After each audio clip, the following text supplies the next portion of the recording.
How to Tell Wild Animals by Carolyn Wells.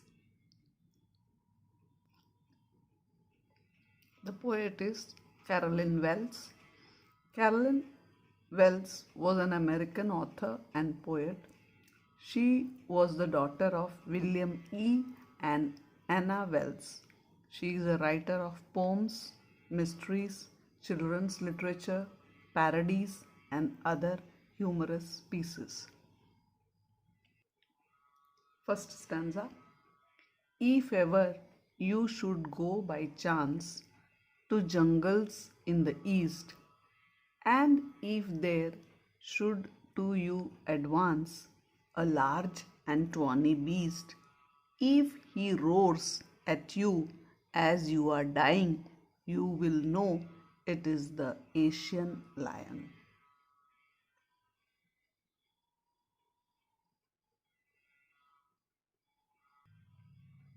Or if sometime when roaming round a noble wild beast greets you with black stripes on a yellow ground, just notice if he eats you. This simple rule may help you learn the Bengal tiger to discern.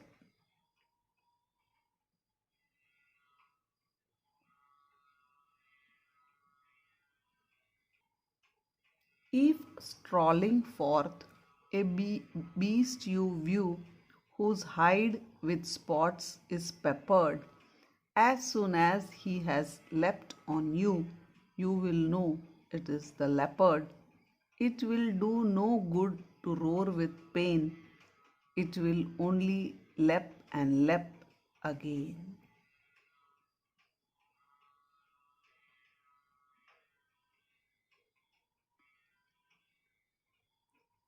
If when you are walking around your yard, you meet a creature there who hugs you very, very hard, be sure it is a bear. If you have any doubts, I guess he will give you just one more caress.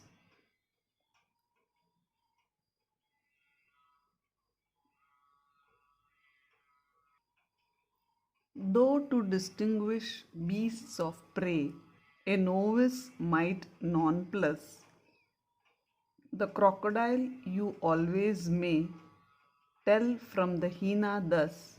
Hyenas come with merry smiles, but if they weep, they are crocodiles.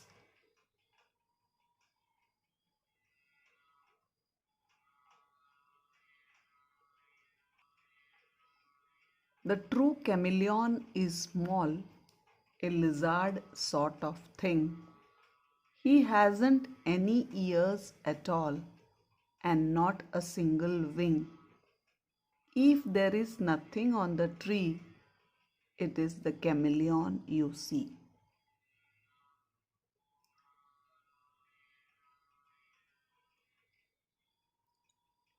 Let's know the animals. Asian lion. Asian lion is a large beast. It's brownish in color. It roars. The sound is terrible. This makes one almost die due to fear. It is found in the forest in the eastern country of Asia. That is why it's called Asian lion. All of you must be familiar with Bengal tiger. Saurav Ganguly is also called Bengal tiger. The Bengal tiger roams in the forest freely. He is the king of the jungle. He looks noble. He has black stripes on yellow background. This tiger notices someone. It tries to eat him. He is so terrifying with his jaws and teeth. Leopard has spots on its hide. Hide means skin. These are black in color on its yellow skin. Great runner, and someone, if seen, the leopard will definitely leap or jump over. The prey attacks and eats. Very terrifying and very powerful. Bear. Bear is in a humorous way the poet has described.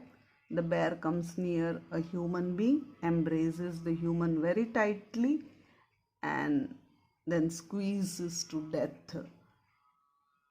So the bear touches lovingly, and it is known as bear hug. Hina and crocodile. The poet has described the crocodile and Hina very humorously. Crocodile has tears in his eyes, and it is well known if somebody is shedding crocodile tears means they are not crying genuinely. The Hina also happy smiles on its face, but Hina's face is made like this. So it's very humorously painted by the poet. Humor in the poem. The poet creates humor by describing various beasts of prey differently. It is by use of words and emotion. Bengal tiger is never noble in his heart. The leopard kills his prey in moments. His crying won't save him. The bear's hug is never loving. The hyena never smiles happily. So the poet has used humor in his poem.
You cannot change your future, but you can change your habits.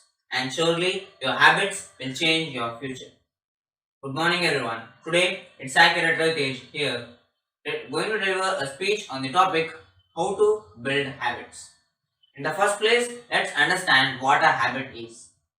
A habit is a routine of behavior that is practiced regularly and tends to occur subconsciously. Habit forming is very crucial because our character is simply a bundle of habits. Let me ask you a question. How many of you stick to your New Year resolutions? Not many, right? It is estimated that less than 8% of people actually stick to their resolutions each year. We experience that when we try to form a new habit, after a few days, we get off the track, and as an exception, some succeed. Habits can either make us or break us. We have to choose very wisely.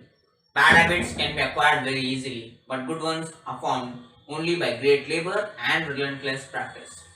For instance, it is easy to put off the work than to do it right now. It is easy to sleep lazily on a cozy bed than to get up and work. Swami Vivekananda gives us the solution for this. He quotes, "The only remedy for bad habits is counter habits.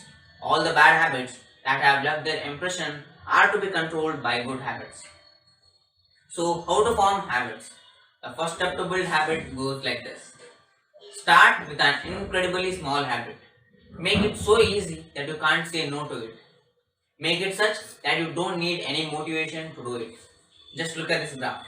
You can see how easy habits are consistent habits and how you can easily stick to them. Second step is improve your habit in very small ways. 1% improvement adds up surprisingly fast. Just look at this graph. How 1% improvement can have remarkable results and how badly 1% oats can affect your progress. Instead of doing something amazing from the beginning, start small and gradually improve.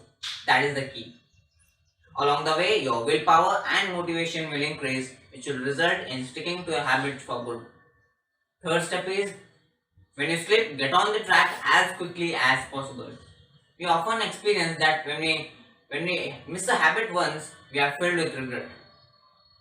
But a research has shown that missing a habit once has no significant impact on our progress. The key here is we have to be consistent.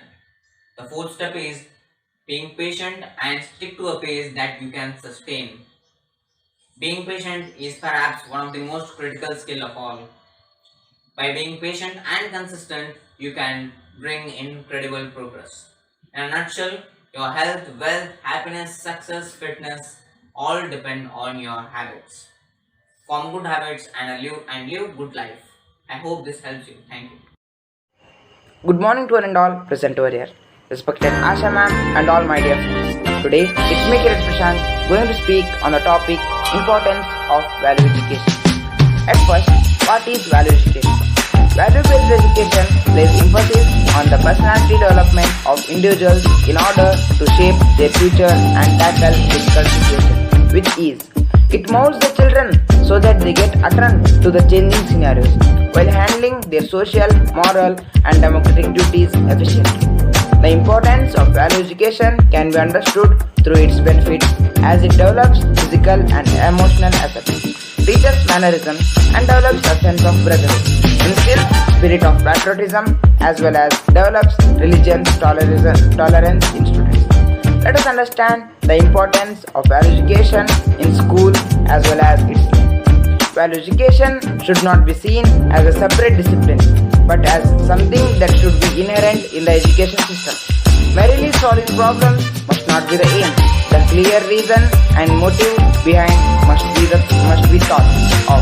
There are multiple facets to understand the importance of value education. Here is why there is the inherent need of importance of value education in the present world. Value education helps in taking the right decision in difficult situations. Thus improves decision making abilities.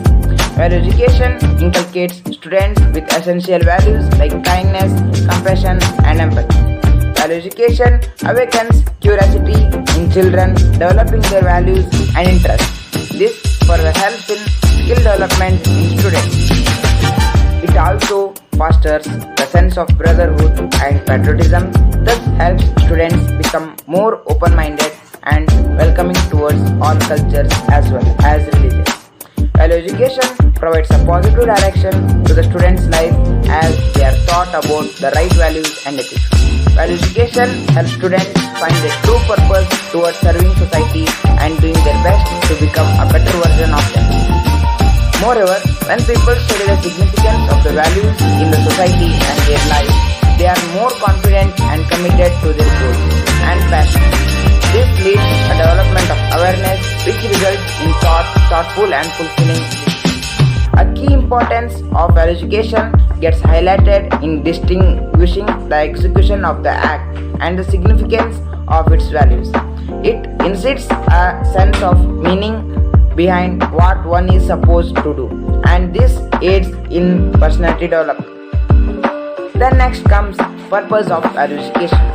In the contemporary world, the importance of value education is multifold. It becomes crucial that is included in child's schooling journey and even after that to ensure that they imbibe the moral values as well as the ethics. Here are the key purpose of value education. To ensure the holistic approach to the child's personality development in terms of physical, mental, emotional and spiritual aspects. Helping students understand the importance of brotherhood at social, national and international levels. Developing good manners and responsibilities and cooperation. Teaching students about how to make sound decisions on the basis of moral principles. Importance of value education in school. Here is the essential need and the importance of value education in school curriculum as it helps students to learn a basic fundamental moral. They need to become good citizens as well as a human being. They are the top reason why value education in school is important. Value education can play a significant role in shaping their future and helping them to find their right purpose. Since school paves the foundation for each child learning, adding value-based education to the school curriculum can help them learn the most important values right from the start from their academic journey. At last, I want to quote a thought. It is not hard to make decisions when you know what your values are. I want to repeat, it is not hard to make decisions when you know what your values are. Thank you, and Good morning to one and all present over here, respected Asha ma'am and all my dear friends. Today, Sai Cadet Rishi going to speak on the topic Action Speaks Louder Than Words. Action speaks louder than words. This world proverb has a lot to convey.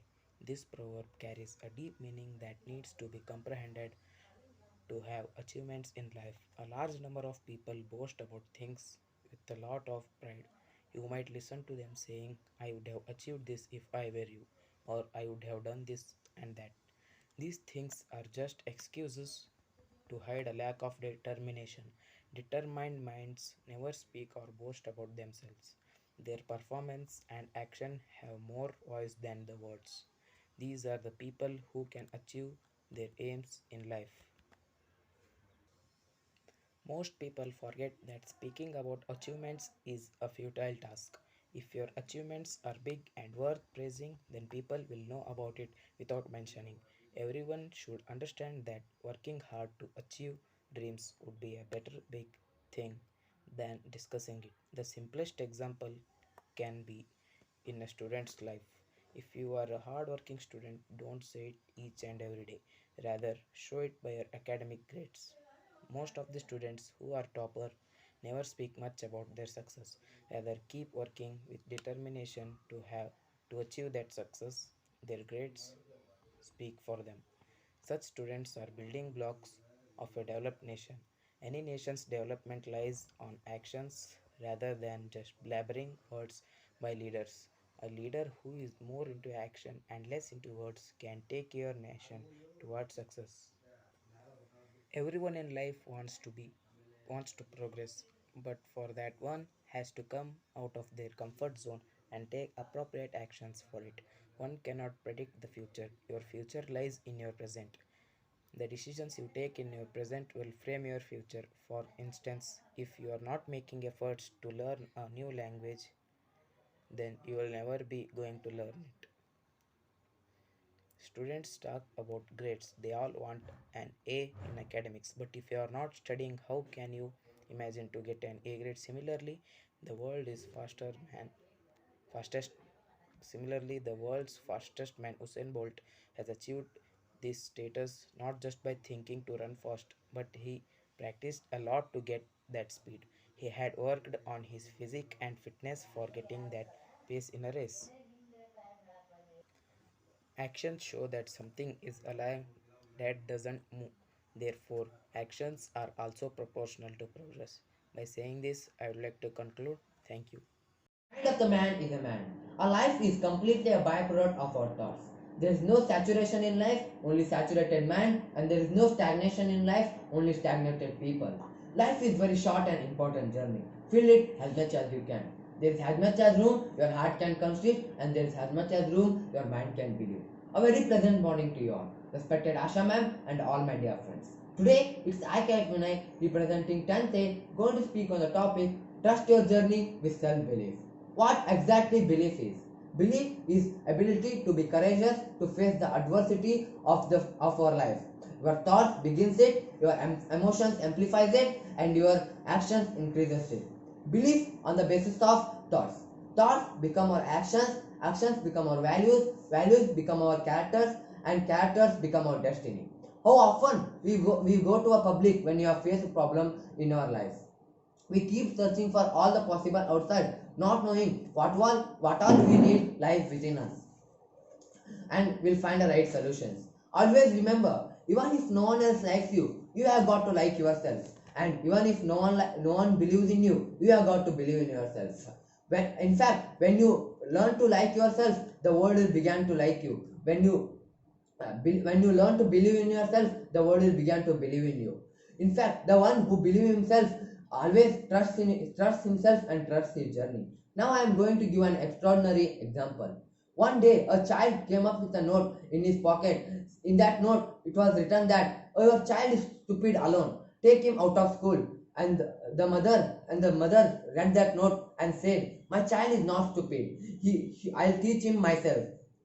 And the child grew up to be a great scientist of all the time, none other than Thomas Alva Edison. He failed 1,000 times before he succeeded, because he made it because he trusted himself and he trusted his journey.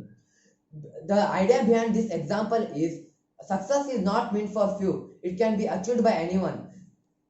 But just you have to trust yourself and trust in your journey. Lastly, I want to quote a thought for you all. Trust your journey, trust your process, raise your energy, and right people will come into your life. Thank you. Good morning everyone. Today I, Cadet Jairam, came here to speak upon the topic global warming. Global warming is definitely the single greatest environmental challenge that the planet Earth is facing at present. It is essential to understand the gravity of the situation. The fuel which we use in order to power our homes, cars, business and more is heating up the planet faster than expected. We are recording the hottest days and decades ever. What's alarming is that the temperature of the earth has climbed to the highest point it has ever been in the past 12,000 years. It only gets worse from here if we don't stop it now. As the planet is getting hotter, we need to collectively act right now instead of waiting for more. The primary cause of global warming is fossil fuels. Human beings are addicted to burning them, which produces coals, oils, greenhouse gases and more. The power plants, cars and industries produce carbon dioxide which stays in atmosphere for 5 decades or even more. This is the reason why the temperature of the earth rises. Due to this rise in temperature, the oceans are rising and the coral reefs are dying. Many aquatic species are going extinct while the glaciers are melting. You will be surprised to know that the Greenland is losing 20% more mass than it receives from new snowfall. Thus, it will keep shrinking as the earth warms. Moreover, extreme weather patterns are for everyone to see. The heat waves, droughts, floods and are now taking place with greater intensity and frequency. The hurricanes are doubling up in nature in terms of occurrence, and the Katrina hurricane is enough to prove this point. Further, the Greenland and Western Antarctic ice sheets are the great risk of melting completely.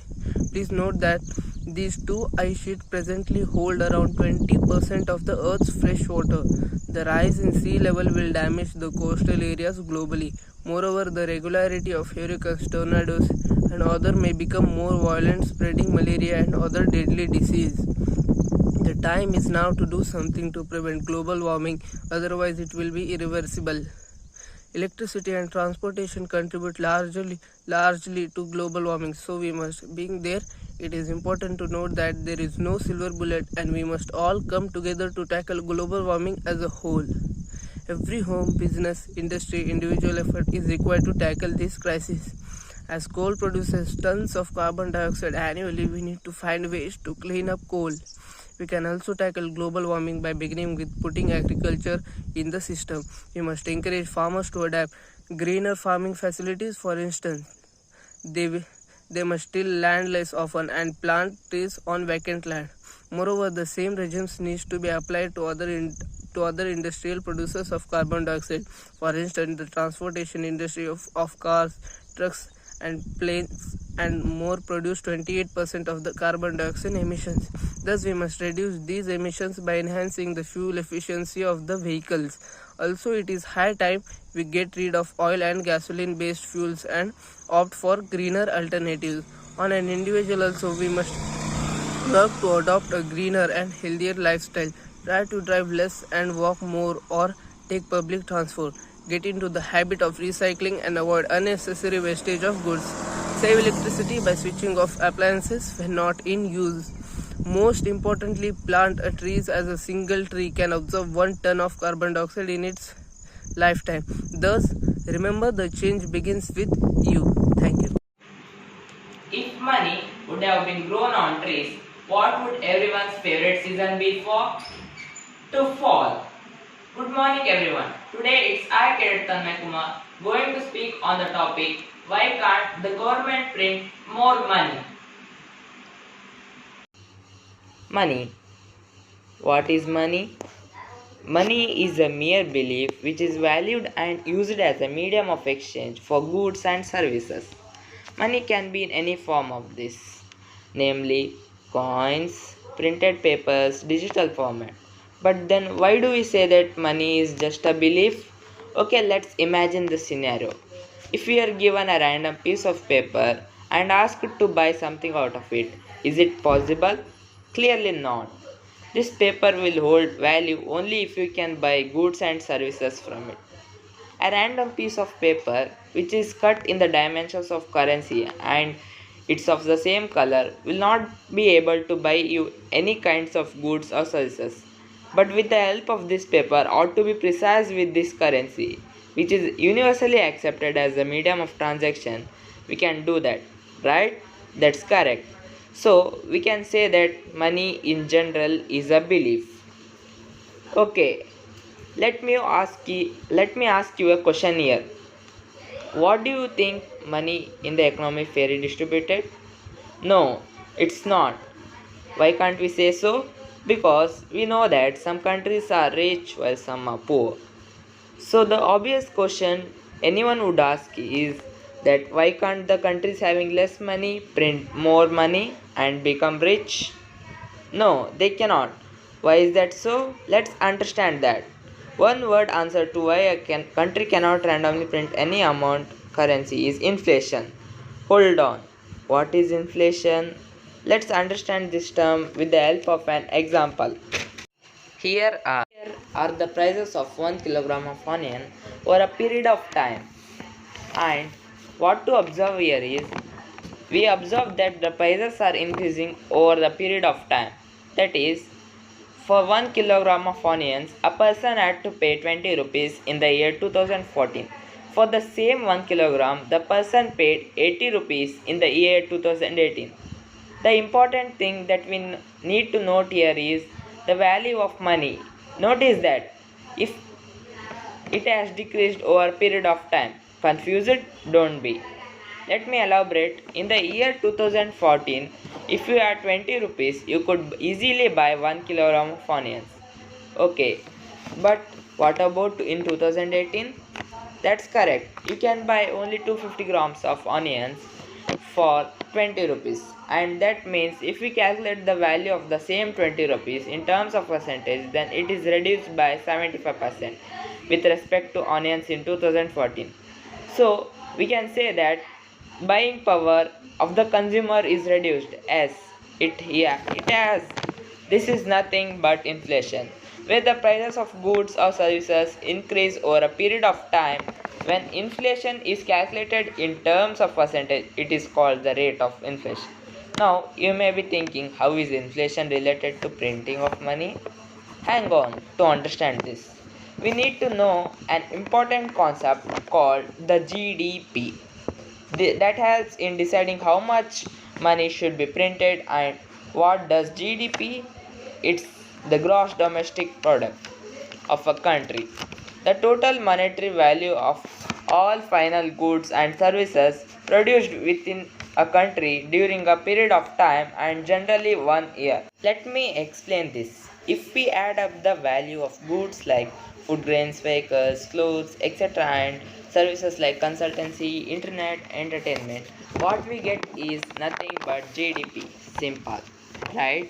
Knowing this, a country generally prints money, which accounts to a small percent of GDP. Now you may ask, why only a small percent? Let's understand this with an example. Now imagine a seller has 10 apples, and to buy these apples the buyer has on an old $10. This means the price of one apple would be $1. Now what if the buyer has 10 more dollars to buy the same 10 apples? The price of each apple would now be $2. As the buying power has increased but the quantity of the apple has remained the same, the seller can demand more money as he know that the buyer would be able to pay more. Did you get any hint? The value of money decreased here. That's because of the same $1, the buyer cannot buy an apple. Now, just to maintain parity, it's imperative that the total amount of money should be in proportion to the goods available. Similarly, what if the country randomly prints money and floats it in the market as compared to its GDP? Yes, exactly. The prices of commodities or services will shoot up, and do you know what happens? When the prices of commodities or services, it results in inflation. And when the prices skyrocket, it leads to hyperinflation.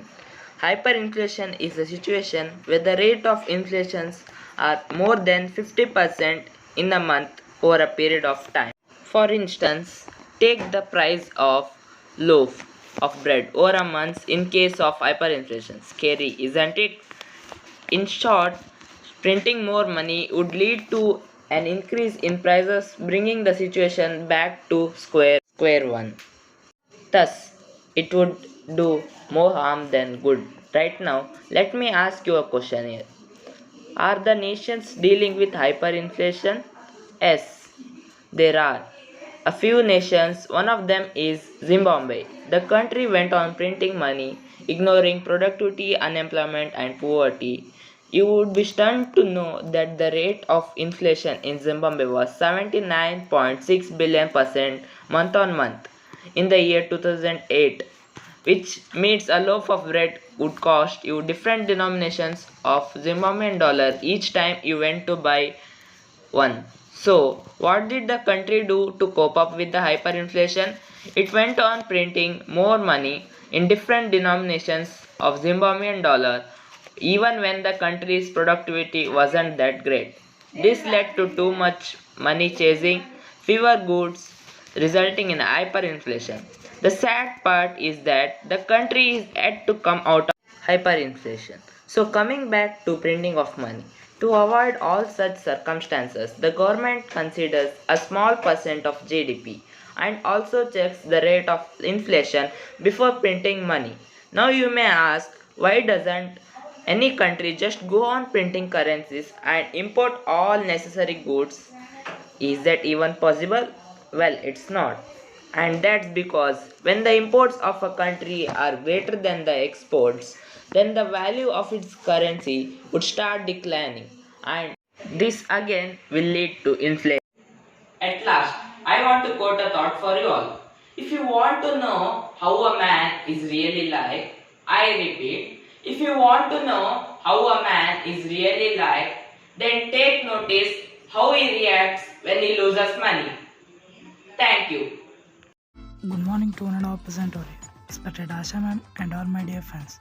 Today it's me, Kadir Rahul, going to speak on a topic, recycling of waste.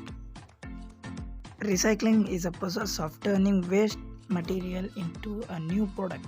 This is an outstanding way to protect our environment. Recycling means converting waste materials into something usable.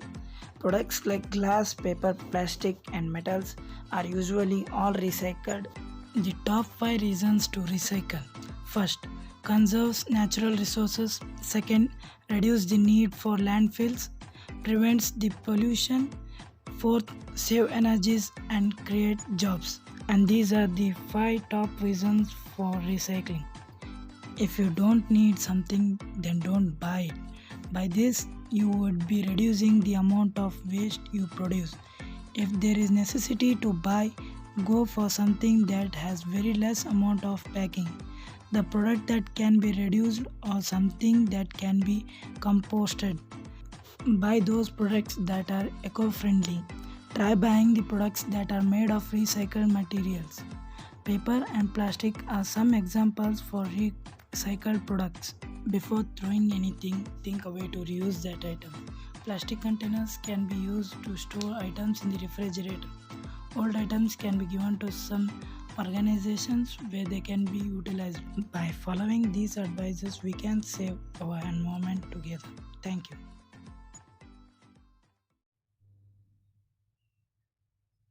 Thank you. Have a nice day.